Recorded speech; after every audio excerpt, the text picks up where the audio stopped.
Let's talk healthcare a little bit. Uh, Yeah. Obviously, healthcare is really happening right now. Yeah. We're relying on the healthcare system more than we ever have in my lifetime. Yep. But I wonder what that means for design and construction in this market sector. That's an interesting comment. I don't know the answer yet.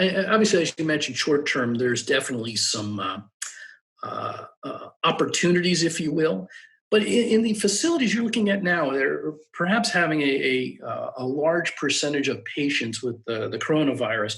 Their operating rooms are not being used to their extent. Other areas in terms of elective treatment type stuff are not being used to the way they were just a few weeks ago. So there is some space that's underutilized right now. So does it change the programming of the hospital? But I think the greater impact is going to be on things like the mechanical systems, how this might impact the design of a hospital's mechanical systems. And I think that, and I've been seeing a couple of reports just over the last week or so by some MEP, mechanical, electrical, plumbing design firms. They're anticipating it will impact that. But I think airborne viruses is something that needs to be addressed going forward in the healthcare industry. Yes, it's interesting. Some states are tracking. They track the availability of ICU beds, of ventilators. Some are also tracking airborne isolation rooms. Yep. And so it makes you wonder. I mean, what we've seen right now across the country is places like Javits Convention Center, Yes. McCormick Convention Center, rapidly being repurposed for healthcare. Yeah. In the future, can more of this reside in hospitals, perhaps because the spaces are more flexible, that they can really turn around rooms quickly for alternative purposes? But it does get down to this airborne isolation, and maybe there's a huge opportunity for kind of updating these hospitals to allow greater flexibility in the future. Yeah, that's a good point. And I don't know enough about it, but I gotta believe it'll be difficult to reposition an operating room suite from a dozen operating rooms into an ICU unit or just a regular med surge type patient bed unit. I almost think it would be easier to reposition something like a Javits Center. Um, but I may be wrong. Now, the good thing that I'm hearing, at least anecdotally over the last couple of days, is it seems like those type of temporary facilities will probably, assuming things continue along the trend they're going now, be used less than we're anticipating. So that's a positive thing if we keep going on the trend we're going now. So Yeah, that'd be nice. absolutely. So just spitballing here, could Mhm. medical office buildings of the future be constructed to be repurposed? That's a good point. And I think the answer is yes, but you just led me to think of something else that's come up on a couple projects I've been involved in over the last couple of years. And that's parking garages. Parking garages, there's a question as to how much people will be using cars, et cetera, going forward. A whole nother discussion. We can have a whole nother a video conference on that.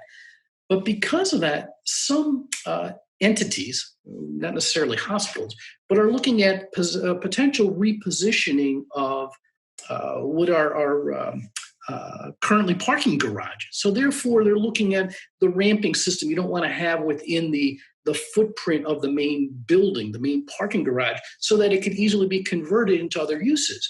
I do know of one project a few years back that was a hospital was built atop an existing parking garage in Center City, Philadelphia.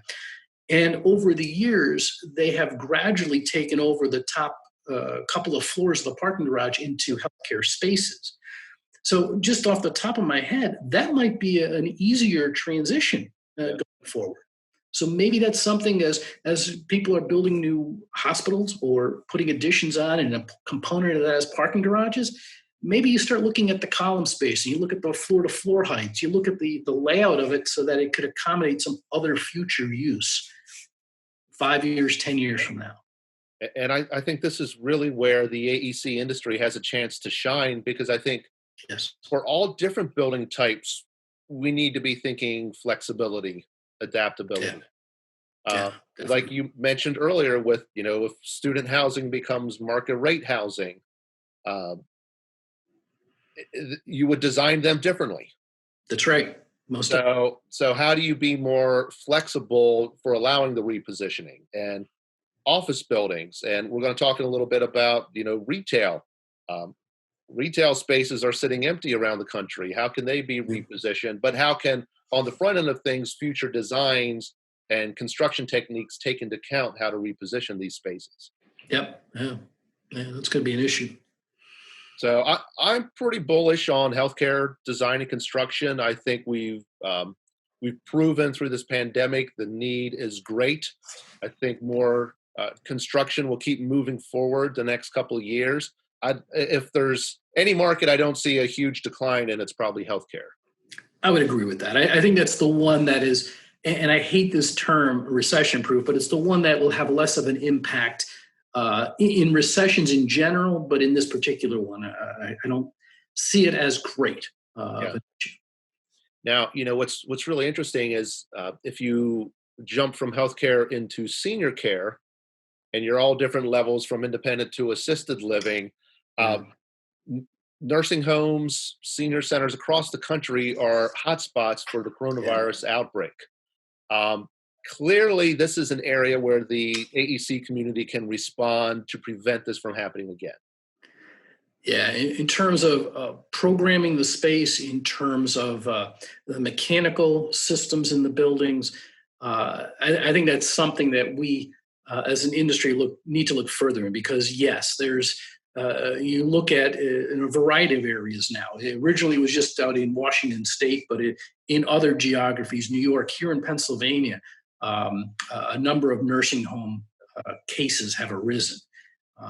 We got to address that, and I think some of it is addressable by the operations of the facility, but some of it's by the programming and the systems in the facility. So I think there's opportunity for us as an industry.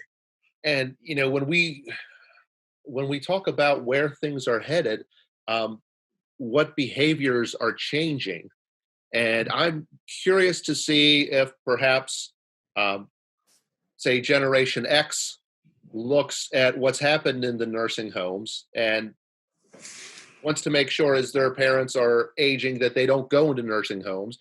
Does that mean that there's going to be more retirees and senior citizens living with their children than there is right now? That's an interesting comment. And how does that impact now? If that does occur, how does that impact not only the nursing facilities, skilled nursing, assisted living, that type of thing, but the single family home? I think we're already seeing the multi-generational household. That's absolutely evident. And how does that impact how we program our homes, our single family homes? Yeah.